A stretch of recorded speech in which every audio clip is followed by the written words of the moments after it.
Hola, buen día. Bienvenidos a un día más a otro capítulo de Salud sin rollos. Hoy tenemos como invitado al doctor Ray Vivas. Doctor, como Hola, ¿qué tal? ¿Cómo está? Buenas tardes. Gracias por el espacio. un gustazo tener el día de hoy por aquí. Igualmente. Cuéntenos, doctor, para empezar un poquito y meter en contexto a la gente, ¿por qué decidió la especialidad de cirugía de generación? Cirugía general. Parte de lo que nosotros tenemos como médicos es, pues realmente empiezas a buscar qué es lo que te llama la atención y sobre todo qué te atrae, ¿no? Realmente en los momentos en que después nosotros acabamos la carrera, en el año en que pasas por todo el hospital y rotas por todos los servicios donde tú tienes contacto con todo lo que aprendiste en la carrera, decía yo, ¿qué quiero? Algo que me llene, algo que me atraiga y sobre todo que no sea muy aburrido. A mí me encantan los puzzles, los rompecabezas, armar legos y dije, bueno, Lo ¿qué complejo. es lo que va? No tanto lo complejo como poner y quitar, y cirugía prácticamente es eso, ¿no? El hecho de poder acceder a la cavidad, hacer algunos cortes, poner todo en su lugar y volver luego a restituir la función al normal, es algo que me llamaba mucho la atención. Yo creo que es una de las que al final me gustó mucho.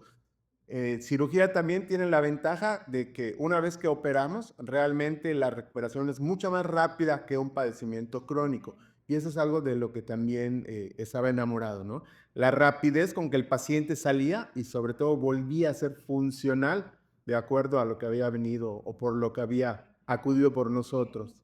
Entonces, Prácticamente lo rearmado para que volviera a sí, tener todo claro. su... Yo siempre he dicho que soy sastre en humanos. Es cortar, poner, estirar, girar, alargar, voltear. Entonces, al final, toda esa situación que genera el poder tener esa ventaja y esa bondad es algo que siempre me llamó mucho la atención para ser cirujano. Ok.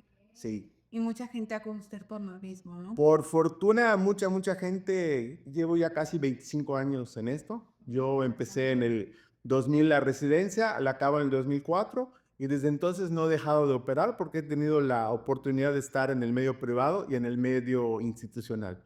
Tengo dos instituciones que me permiten tener un volumen bastante grande de cirugía y la verdad que eso es invaluable esa práctica y esa expertise y el know-how, el cómo vas aprendiendo a hacer las cosas, te vas dando cuenta y vas siguiendo al paciente cómo va evolucionando.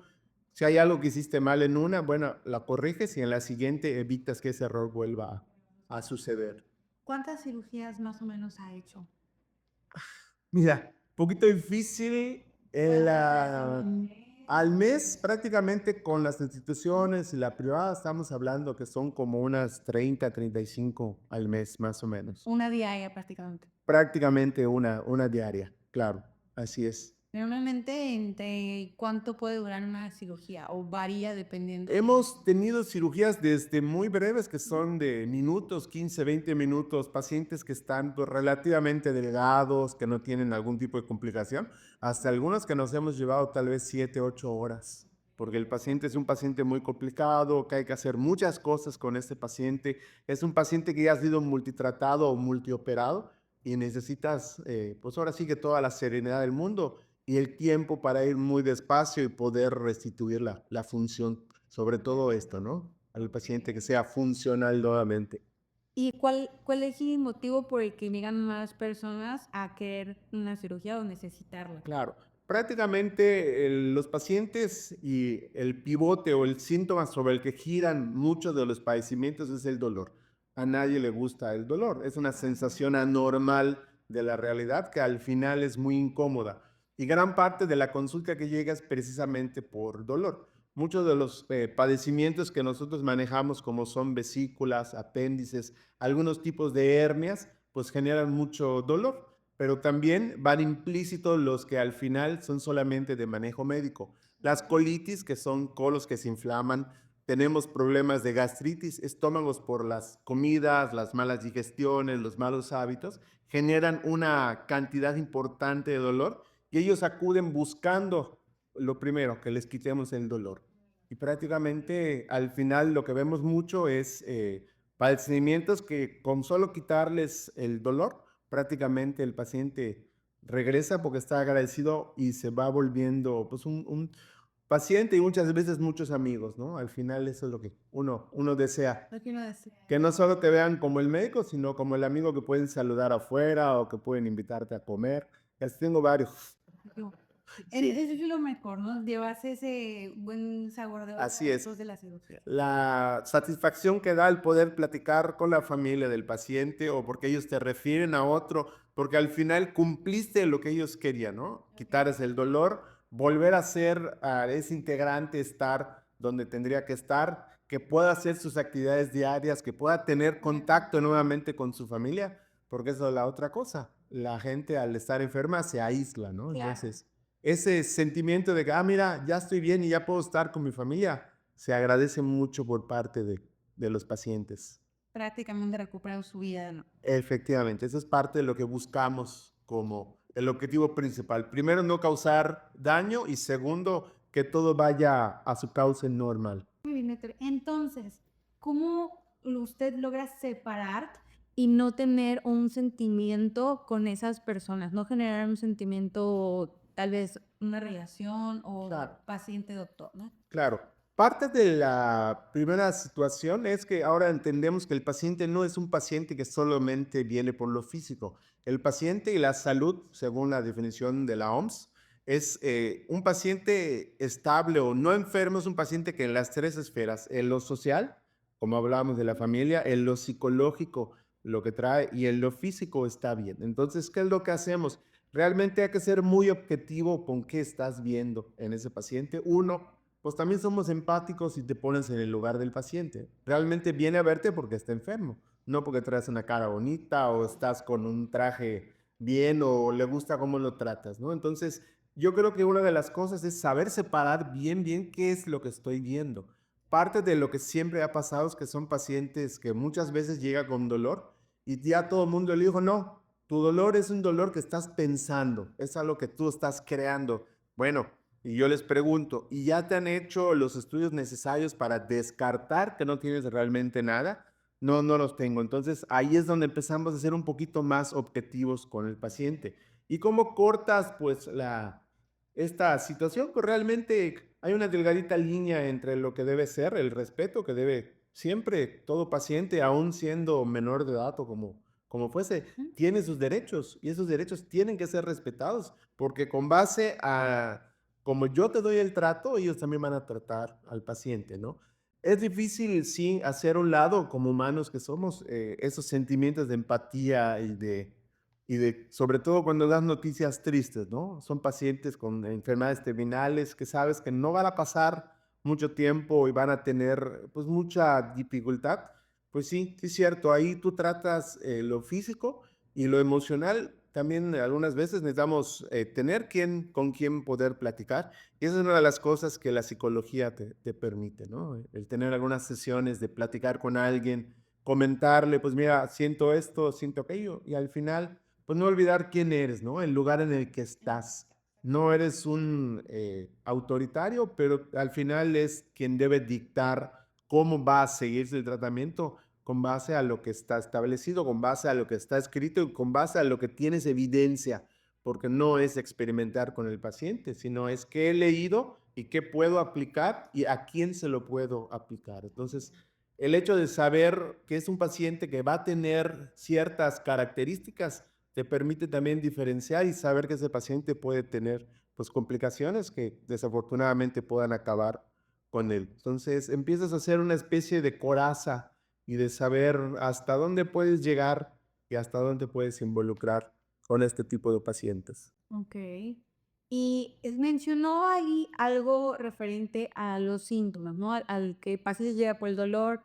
¿Cuáles son los síntomas generales por los que llega un paciente para cirugía de vesícula, para cirugía de apéndice? Claro, generalmente una de las maneras como podemos pues discernir más o menos cómo está el paciente es uno, ¿cuánto tiempo tienes con esos síntomas? Los síntomas del dolor, el dolor lo puedes dividir en agudo o en crónico. Si es un dolor agudo, puedes pensar que hay algo que se inflamó rápidamente. Si es un dolor que tiene semanas atrás, hay que empezar a pensar que la patología no es algo de ahora, sino que puede haberla tenido antes y ahora se agudizó. Entonces, empiezas a explorar, uno, el tipo de dolor, dos, ¿Qué relación tiene con algún tipo de alimento? ¿Qué relación tiene con algún tipo de posesión? Si comiendo algo, tomando algún analgésico, eso cambia y eso te va permitiendo hacer un esquema y un raciocinio más o menos lógico y un pequeño algoritmo. Si tiene esto, puedo ir pensando que lo que sigue es esto y así me voy dando cuenta más o menos, ¿no? Pero prácticamente cuando es vesícula, por lo general está asociado a comidas grasosas, comidas con leche, con huevo, y eso puedes pensarle más o menos a qué estás enfrentándote. Cuando es apendicitis, es independiente de la comida, es un dolor que empieza primero en la boca del estómago y después puede migrar a la pelvis derecha y así te van sucediendo varias cosas y vas aprendiendo a preguntar y a llevar un interrogatorio, porque llega el paciente y te puede decir mil síntomas, pero tienes que saber discernir entre qué es lo importante de todos esos síntomas. Okey, ¿y cuál sería el síntoma por el que diría: "Ya tengo que consultar"?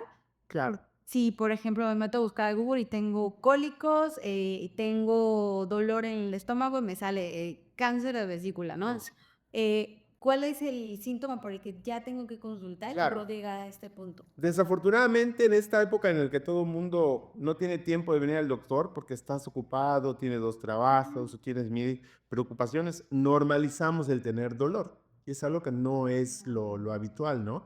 Lo que no hay que dejar pasar, precisamente el dolor. El dolor es la manifestación de que hay algo y es la alarma que enciende todos los focos rojos y todas las banderas rojas para que te puedas dar cuenta. Entonces, si eres un paciente que tiene dolor cuando comes, eres un paciente que tiene dolor antes de ir al baño o se acompaña de diarrea, cambios en el color de las heces, porque esa es otra de las cosas.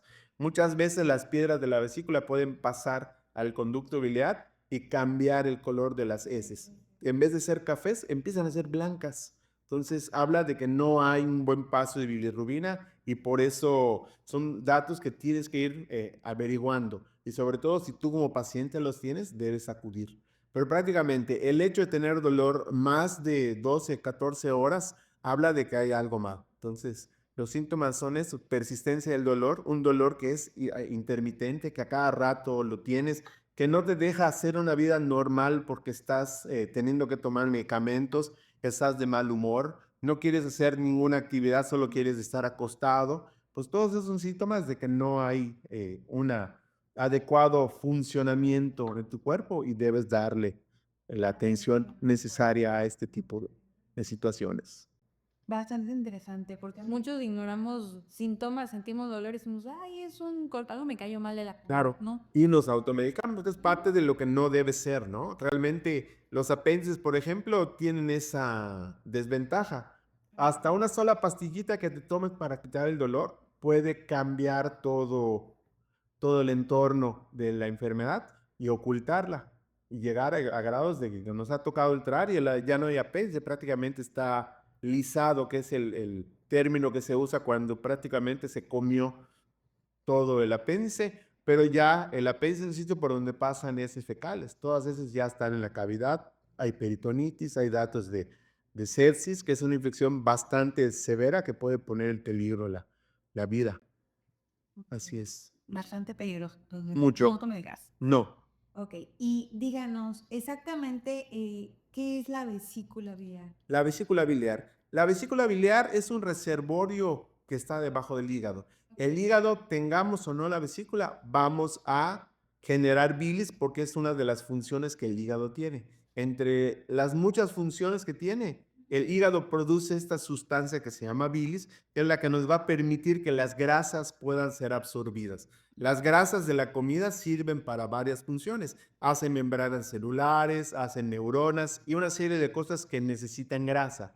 El humano como tal no la puede absorber si no es con la ayuda de la bilis. Entonces, la vesícula prácticamente se llama vesícula biliar porque es un reservorio que está debajo del hígado, donde la bilis pasa del hígado a través de la pared de la vesícula y está ya en espera de cuando comamos. El estímulo principal es sobre todo comidas grasosas, Okey. se comprime y permite que la bilis pase y bañe los alimentos para que puedan ser absorbidas las grasas que traen a los alimentos.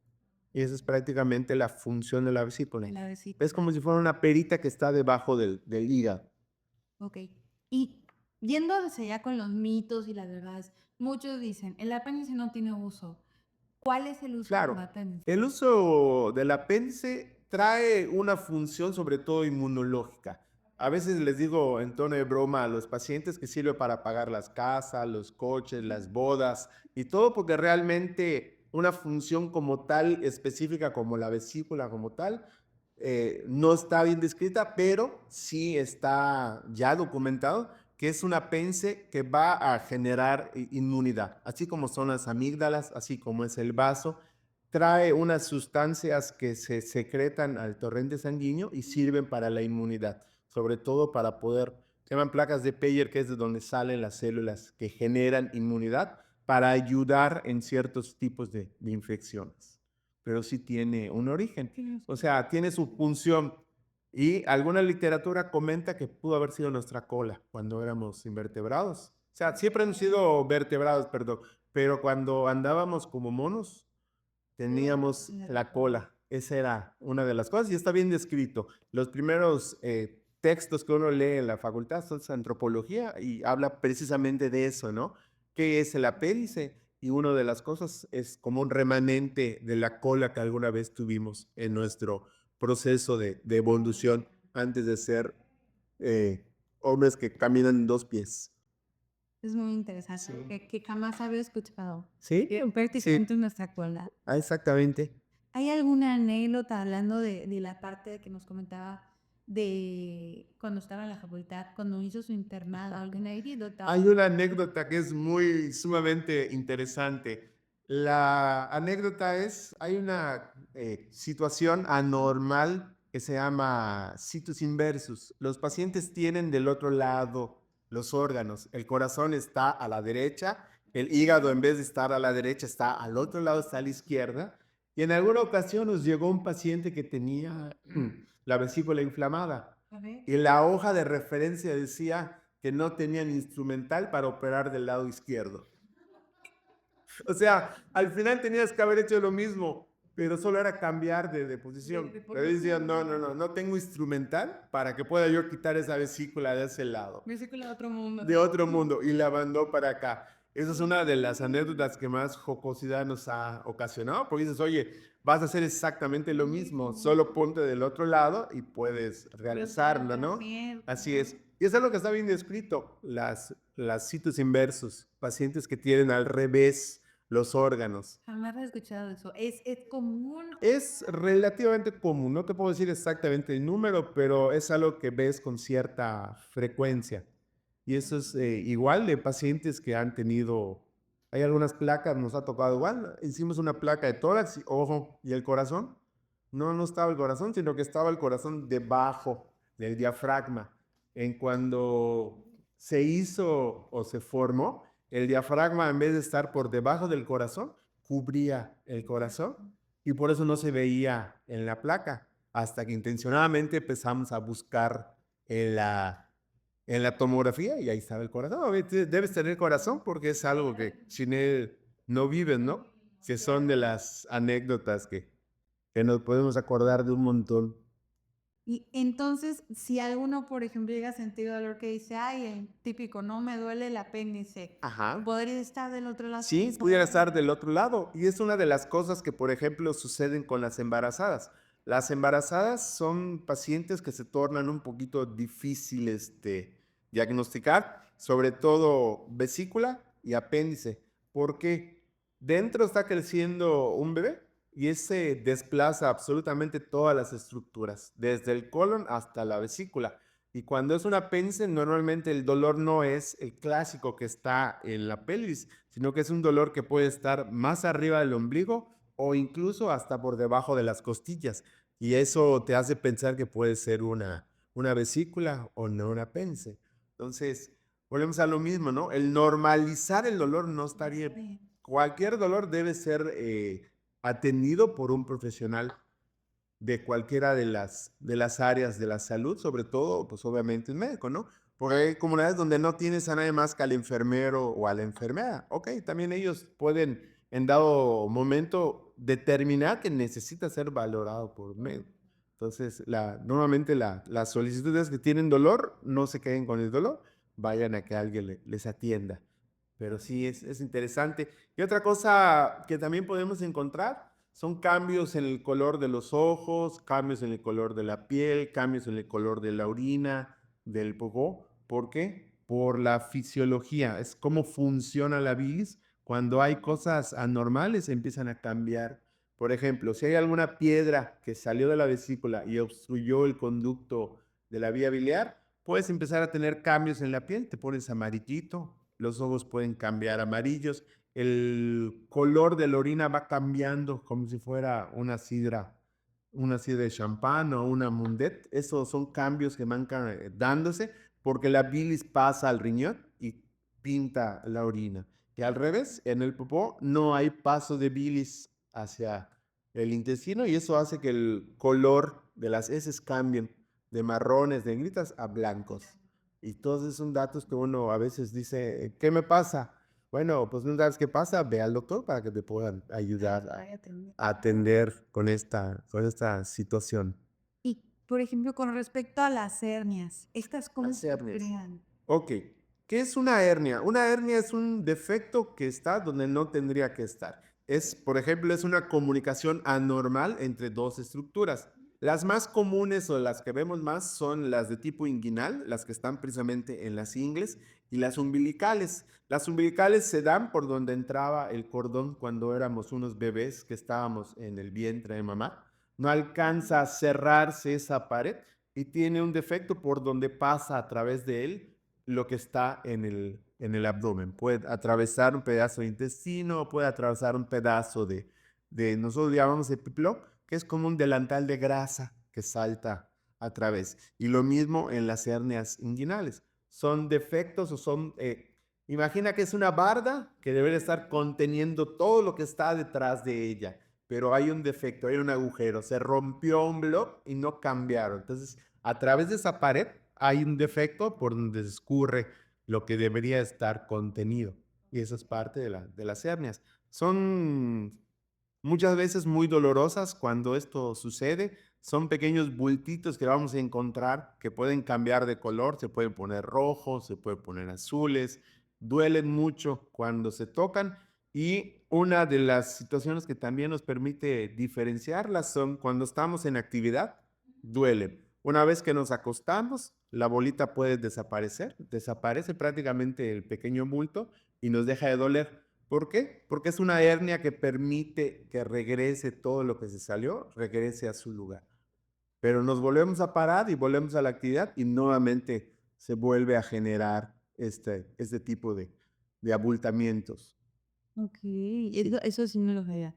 Es muy interesante de saber porque nosotros generalmente calificamos una hernia como un dolor y ahí se Claro. queda. Es un defecto, es un agujero que está donde no tendría que estar. Esa es la definición coloquial de este tipo de situaciones. ¿Y alguna anécdota que tenga a lo mejor de algún, caso con una hernia? Acabamos de operar una hernia muy, muy grande. Es un paciente que llegó hace 10 años, lo conocí. Llegó porque él era boxeador. De un golpe reventaron el colon, desafortunadamente, y el golpe se fue hacia atrás. Entonces, todo lo del contenido del colon que debería ser hacia afuera, hacia por el recto, se fue acumulando.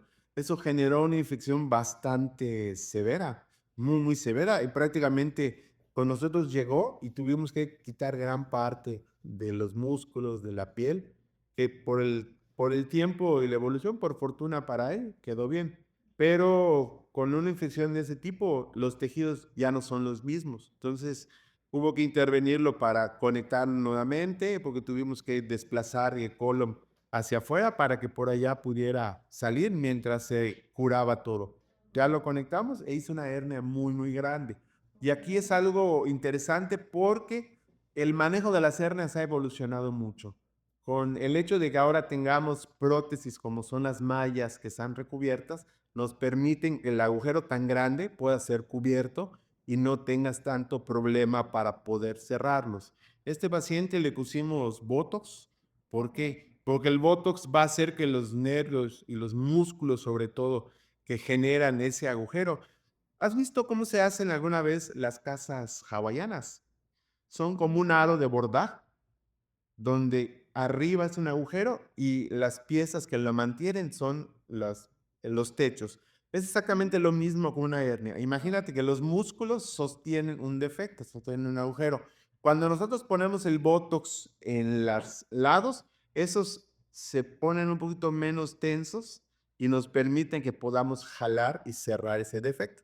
Eso fue lo que hicimos. Le pusimos Botox 3 semanas antes, cerramos y movilizamos todo, prácticamente la pared del abdomen que está conformado por varios músculos, los fuimos desinsertando, los fuimos insertando y al final pusimos una malla muy, muy grande que además está recubierta porque algunas veces el intestino puede quedar en contacto con ella y si es una malla no cubierta se puede, ahora sí que coloquialmente decir, se atora en esa malla y puede romper el intestino. Ese es de los casos que acabo de darlo de alta hace 2, 3 días. O sea, recién. Recién lo operamos después de 10 años que sucedió todo. Ya al final decidió porque él se vio muy mal y no quería operarse hasta ahora que digo, no, voy para allá. Esa es una de tantas Ok, después de 10 años toma la decisión de operarse. de operarse. Sí. Eso es muy interesante. Sí, al final, desafortunadamente, las hernias llegan a ser tan grandes que prácticamente todo lo que está en el abdomen salta por allá y eso les genera mucho problema. Uno, cualquier golpe, cualquier trauma directo al abdomen puede romper el intestino, el hígado, porque no tienes quien te proteja. La pared abdominal es prácticamente como una jaula que va a defendernos de los golpes y de todos los traumas que pudiéramos tener al abdomen. Al estar de fuera, pues tienes mucho más problema. Además, que el peso de los mismos intestinos genera dolor porque se estiran de donde están fijos. Y eso genera dolor y genera mucha molestia y mucho disconfort al paciente. Ok. Normalmente, ¿cuánto tarda un paciente en recuperarse de una cirugía como esta? Claro. Afortunadamente ahora con la evolución de la cirugía estamos haciendo hernias de manera laparoscópica. A través del laparoscopio, que son 3 incisiones, podemos hacer lo que hubiéramos hecho abierto. Eso baja mucho el tiempo de recuperación. Pasa de ser un paciente que tarda entre 4 y 6 semanas a un paciente que tarda de 2 a 3 semanas en recuperarse, mínimo dolor, hay menos riesgo de infección y la verdad es que desde los primeros días ya prácticamente vuelven a ser funcionales porque al no tener dolor pueden hacer sus actividades de manera cotidiana y un poquito más rápida que si fuera una cirugía abierta. Hay que decir que cada una tiene sus propias indicaciones, ¿no? Tienen que ser valorado y con base a la experiencia y a lo que se ha hecho, pues decides qué es lo que tienes que ofrecerle a cada paciente.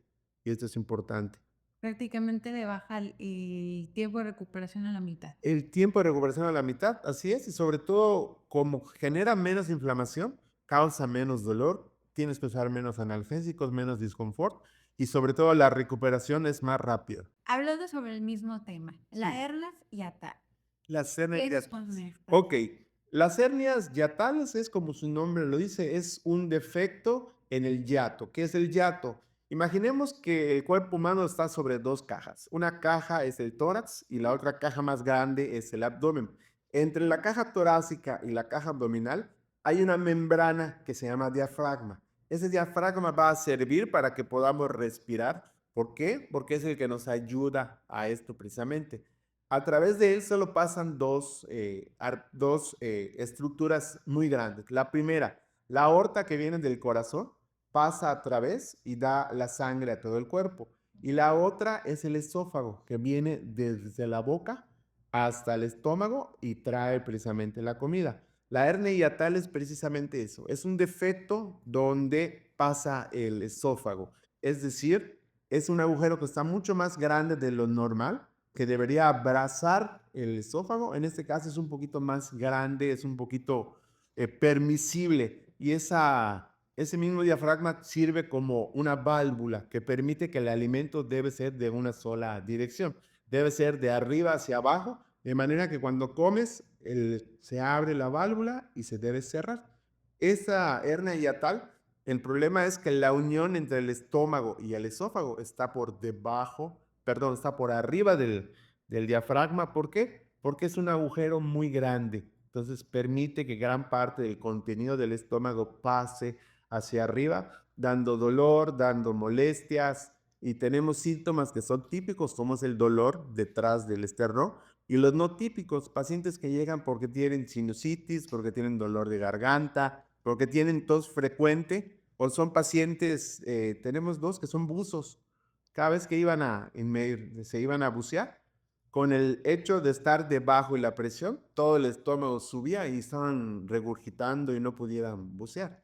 Hasta que ya hicimos el diagnóstico con endoscopía, manometría, que es un estudio especial que nos dice cuánto está funcionando ese órgano.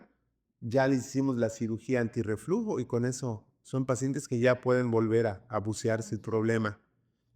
Sí. Sea, por algo tan sencillo como un dolor de garganta, una sinusitis, Sí, tuvieron pues, que efectivamente, y no saberlo, y eso es parte de lo que a cada rato nos llegan por parte de los otorrinos. Los okey, pacientes son referidos porque tienen la garganta roja, tienen la garganta quemada, son pacientes que con mucha frecuencia tienen alergias, que están con la nariz tapada, les pican los oídos, tienen dolor en la frente, sienten olores como que hay algo podrido y descargas. Y al final es, ¿por qué? Porque el ácido, cuando nosotros nos acostamos, no hay nada que lo contenga. Y al estar horizontal, llega hasta las estructuras de la nariz. Algunas veces se va a pulmón, y eso genera, pues tos, se llama neumonitis, irrita la base del pulmón. Entonces estamos con tos, estamos con problemas ventilatorios en la noche, cuando realmente el problema no es pulmón, sino que es un problema de una hernia hiatal.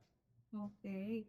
¿Y la cirugía de la hernia yatal es igual que la cirugía de la hernia normal? ¿Es similar? Es similar, al final el gol o el objetivo, lo que buscamos en toda hernia es cerrar el defecto y que todo vuelva a ser normal. En este caso, en la hernia hiatal, además de cerrar ese defecto que se llama plastía de pilares, hacemos una funduplicatura.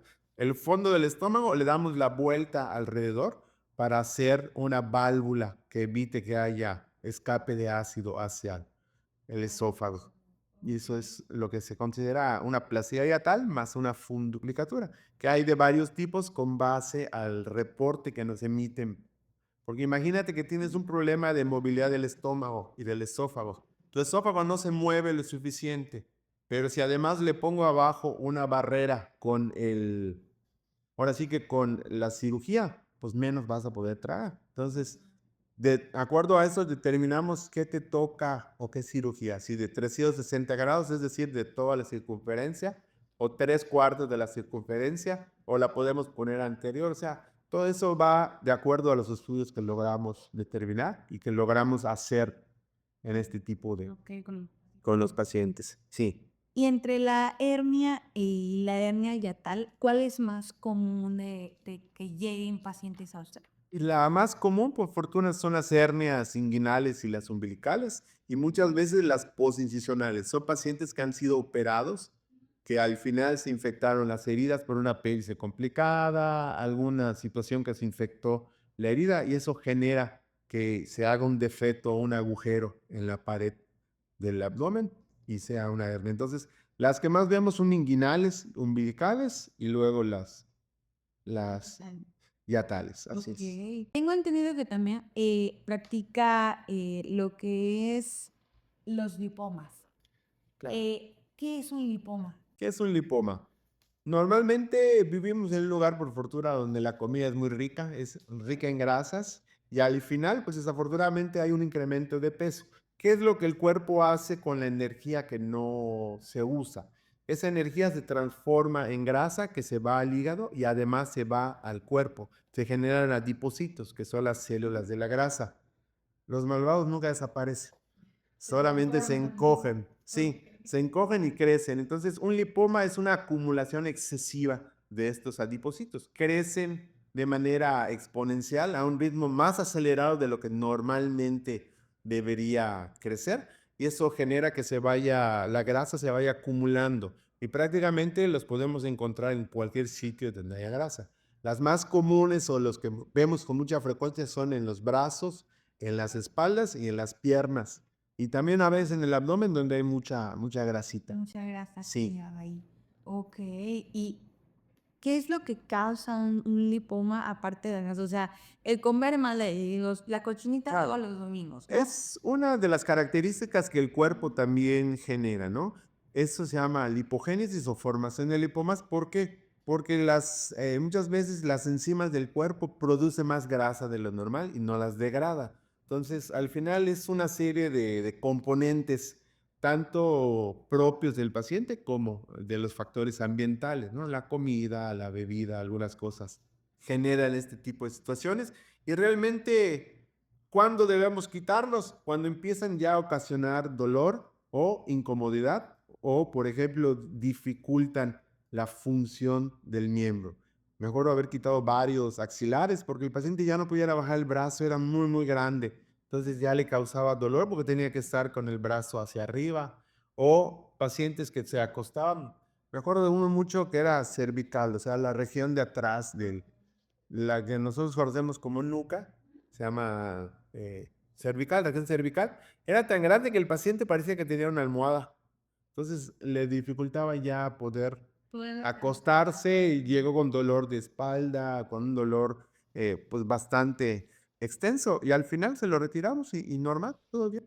Hay pacientes que pueden vivir sin, siempre y cuando sean benignos. ¿Por qué? Porque algunas veces estas lipomas se pueden convertir en liposarcomas, que son un tipo de cáncer originado en las grasas del cuerpo, sobre todo en esta grasita corporal. Y eso muchas veces la gente no los manda a patología, los quitan los doctores y se les olvida que debe irse a revisión. Muchas veces tienen una característica benigna, parecieran normales, pero dada las circunstancias, ahora lo ideal es mandarlos a patología a revisar si no hay nada malo ahí, porque nos ha tocado definitivamente esto, ¿no? Son bolas que luego crecen y quedan muy duras, muy grandes y ya abarcan músculos, algunas veces hueso, o sea, pero lo ideal es que si lo quitas, mandarlo a revisar. okey, ¿y cuáles son los primeros síntomas para yo detectar que tengo un Un lipoma? lipoma. Lo primero es el aumento de volumen. Vas a notar que en el cuerpo, alguna de las partes donde está, va creciendo un poquito más de lo anormal. Se va poniendo duros o tensos el lugar donde los puedes encontrar. Algunas veces con la movilización duele un poquito. Pueden cambiar de color, ponerse violáceos, ponerse un poquito rojos. Algunas veces se infarta, es decir, se pone negro porque dejó de llegar la sangre al lipoma, que es el menor de los casos, pero todas esas anormalidades, sobre todo aumento de volumen y dolor, y una masa que va creciendo, debe ser revisada. Okey. Y tomando en cuenta todo lo que ya hablamos, entre los lipomas, las hernias hiatales, las hernias y las vesículas y los apéndices, ¿cuál es más común por el que el paciente llegue? Pues el más común son el dolor de vesícula, que es lo que vemos con más frecuencia. La otra cosa es que también el ambiente en el que vivimos, la bilis, la mayor parte es agua. Sin embargo, vivimos en un lugar donde el calor es extremo, nos deshidratamos, no consumimos el agua suficiente y si además esa agua rica en calcio va a hacer que sea más espesa. Entonces, por lo que llegan más comúnmente son por problemas de tipo vesiculares, es una de las causas. Okey, o sea, es más, Común y más común frecuente, la sí, así es. okey. Ya para terminar, ¿qué consejo le daría a los residentes que están en esta misma carrera, pues? En la misma carrera. Prácticamente, hay una de las cosas que dicen que los hechos arrastran, ¿no? Las palabras mueven, pero los hechos arrastran. Entonces, al final, yo creo que topan con muchos de los médicos de base. Hay que saber discernir, ¿no? O sea, agarrar lo mejor de cada uno y desechar lo malo.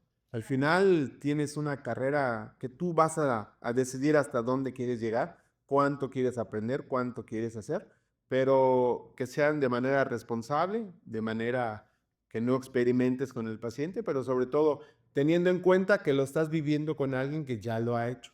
O sea, agarra lo bueno de cada uno de los médicos que te toca y desecha lo que no. Eso es parte de lo que tenemos que tener Y forman un carácter médico, ¿verdad? Un carácter médico, así es, siempre quererle al paciente, ¿no? Como te comentaba, mucha gente llega, no, seguro que lo estás pensando o lo estás ideando. No, primero, si el paciente te lo dice, ponle atención, investiga un poquito más cómo empieza, dónde empieza, cómo cambia, porque muchos datos pueden diferir de un lugar a otro, de un padecimiento a otro, y el manejo ser completamente diferente en uno que en otro, ¿no? Y esa es la diferencia. Así es. Perfecto. Pues muchas gracias, doctor. Claro, Contrario, te agradezco la los de nosotros y qué bueno me pudo estar. Sí, muy amable, muchas gracias. Muchas gracias por acompañarnos el día de hoy. Nos vemos en el siguiente capítulo de Salud sin Rollos.